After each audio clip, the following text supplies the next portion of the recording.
বিসমিল্লাহির রহমানির রহিম।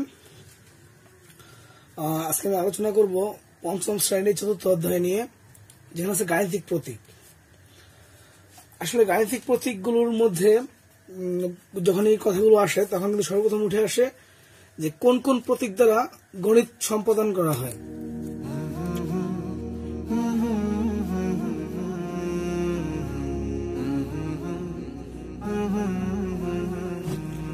আমরা প্রথমে কথা বলবো সংখ্যা প্রতীক নিয়ে।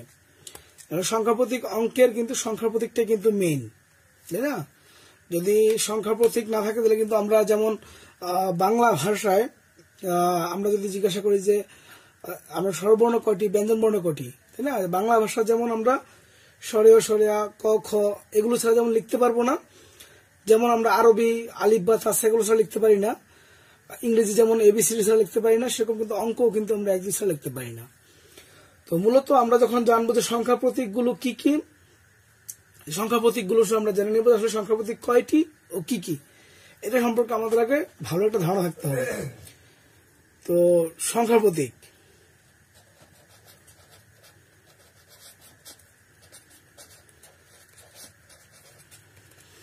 সংখ্যা প্রতীক কি? আসলে যে প্রতীকগুলো সংখ্যা লেখার জন্য ব্যবহার করা হয় সেগুলি সংখ্যা প্রতীক, তাই না? তাহলে আমরা জেনে নেব যে সংখ্যা প্রতীক কয়টি।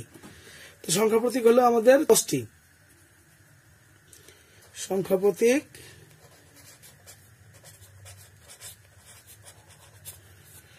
সংখ্যা প্রতীক 10টি। এই 10টা সংখ্যা প্রতীক কি কি? এই সংখ্যা প্রতীক গুলো আছে আমার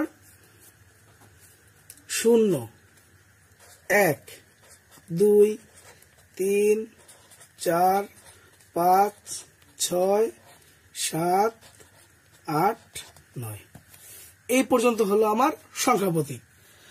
এই প্রতীকগুলো ছাড়া কিন্তু আমি কোনো অঙ্কই লিখতে পারবো না, এবং যত বড়ই অঙ্ক হোক না কেন এই সংখ্যার কিন্তু বাইরে যাবে না। যত বড়ই আমি অঙ্ক লিখি না কেন সেটা কিন্তু এর বাইরে যাবে না। সবচেয়ে ছোট সংখ্যা আমার 0, সবচেয়ে বড় সংখ্যা হলো 9। তো 0 যেহেতু একা বসতে পারে না, ক্ষুদ্রতম সংখ্যা আমার 1, বৃহত্তম সংখ্যা আমার 9, এটা কিন্তু খেয়াল রাখতে হবে। এটা হলো সংখ্যা প্রতীক। তারপরে আসে আমি প্রক্রিয়া প্রতীকে। যেহেতু আমার কোনো কিছুকে প্রক্রিয়া করতে হবে, প্রক্রিয়া প্রতীকে আসি আমি। প্রক্রিয়া প্রতীক, প্রক্রিয়া প্রতীক কয়টি, অর্থাৎ প্রক্রিয়া প্রতীক হলো কোনগুলো? যে 4টা প্রক্রিয়া আমরা যে অঙ্কগুলোকে বিভিন্ন ভাবে প্রক্রিয়া করার জন্য, যেটা যোগ সেটা যোগ, যেটা বিয়োগ এরকম প্রক্রিয়া করার জন্য যে চিহ্নগুলো আমরা ব্যবহার করি সেই চিহ্নগুলোকে বলা হয় প্রক্রিয়া প্রতীক। প্রক্রিয়া প্রতীক কয়টি আমাদের?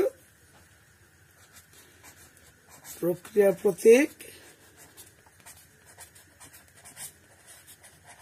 4টি। প্রক্রিয়া প্রতীক 4টি কি কি? যোগ, বিয়োগ, গুণ, ভাগ। এই 4টি হলো আমাদের প্রক্রিয়া প্রতীক, অর্থাৎ এই 4টি প্রতীক দিয়ে আমরা প্রক্রিয়া করি। এরপরে কি আছে? এরপর আমরা আছে সম্পর্ক প্রতীক।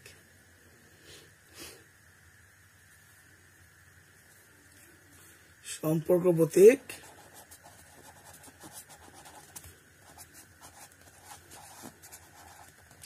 তাহলে আমরা আসি কি সম্পর্ক প্রতীক। সম্পর্ক প্রতীক কয়টি? সম্পর্ক প্রতীক সাধারণত 6টি। হ্যাঁ, সম্পর্ক প্রতীক সাধারণত 6টি প্রতীক আমরা জানি যে সেটা কি কি। সেই সম্পর্ক প্রতীক কয়টি?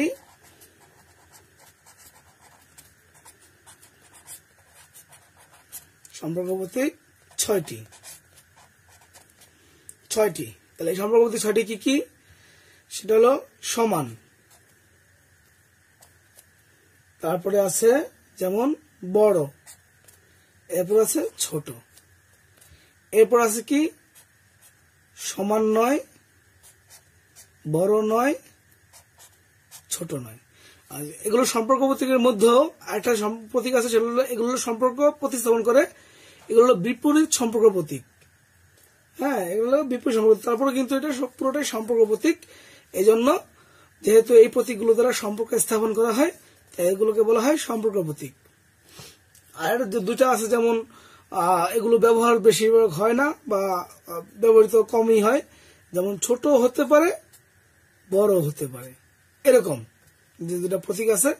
এই দুটো প্রতীক আমরা ব্যবহার করব না, আমরা শুধুমাত্র এই 6টা প্রতীকই ব্যবহার করব। এটা সম্পর্ক প্রতীক আমাদের 6টি। যদি এটি সংক্ষিপ্ত প্রশ্নে আসে, সম্পর্ক প্রতীক কয়টি? 6টি। এবং এগুলো কি কি? এগুলো এখন আমাদের যেমন এই অধ্যায়ের মধ্যে একটা গুরুত্বপূর্ণ বিষয়, সেটা হলো খোলা বাক্য, যেটা কিন্তু প্রশ্ন বরাবর আসে থাকে এবং সংক্ষিপ্ত প্রশ্ন কিন্তু এগুলো থাকে। সেটা কি? খোলা বাক্য।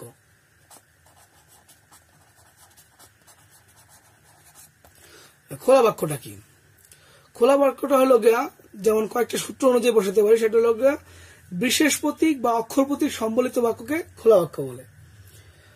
একটা জিনিস, যেমন খোলা বাক্যের আমি যেমন একটা উদাহরণ দিয়ে দিই, যে বিশেষ প্রতীক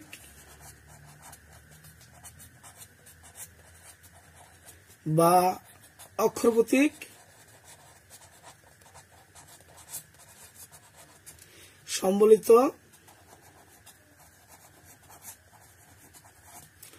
বাক্যকে খোলা বাক্য বলে।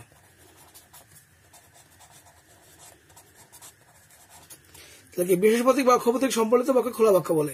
একটা যেমন আছে, অথবা যে বাক্যের মান সত্য না মিথ্যা যাচাই করা যায় না। যেমন আমি যদি একটা বাক্য যদি আমি লিখি, যেমন এইভাবে, এটা হলো বিশেষ প্রতীক। যেমন দিলাম যোগ ক, তারপরে দিলাম আমি এখানে দিয়ে দিলাম ধরি ভাগ 3। হ্যাঁ, তো এরকম যদি আমি ব্যবহার করি, সমান খ বা এরকম, আমি যদি এখন ক এর মান একটা দিয়ে দিই, খ এর মান, অর্থাৎ এই বাক্যগুলোর মান, যে বাক্যগুলোর মান বিশেষ প্রতীক বা অক্ষর প্রতীক ব্যবহার করা হয়েছে, এরকম এই সব বাক্যকে বলা হয় খোলা বাক্য। অর্থাৎ যে বাক্যের মান, অথবা আমরা যদি এটাও লিখি যে বাক্যের মান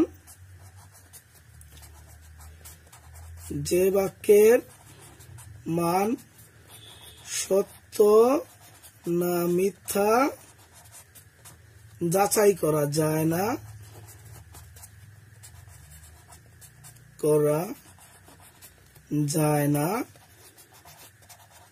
তাকে খোলা বাক্য বলে।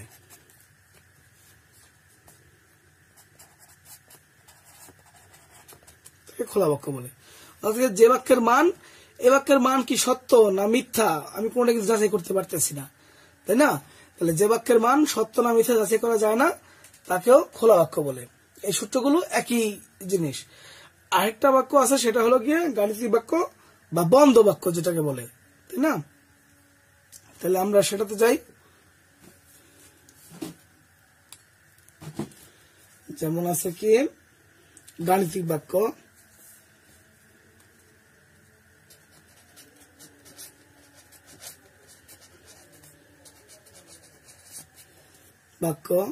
বা বন্ধ বাক্য।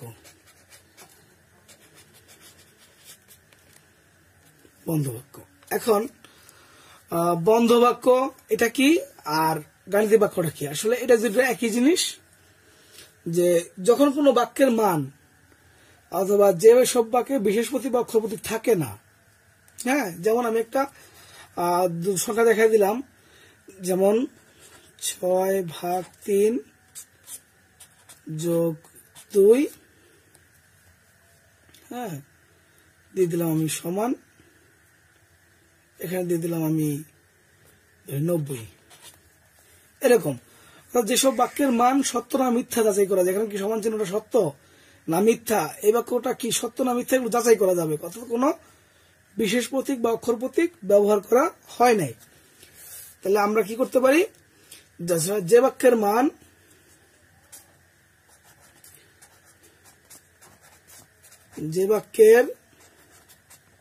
মান সত্য না মিথ্যা যাচাই করা যায়,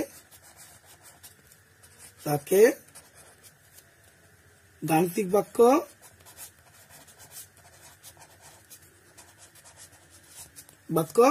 বা বন্ধ বাক্য বলে।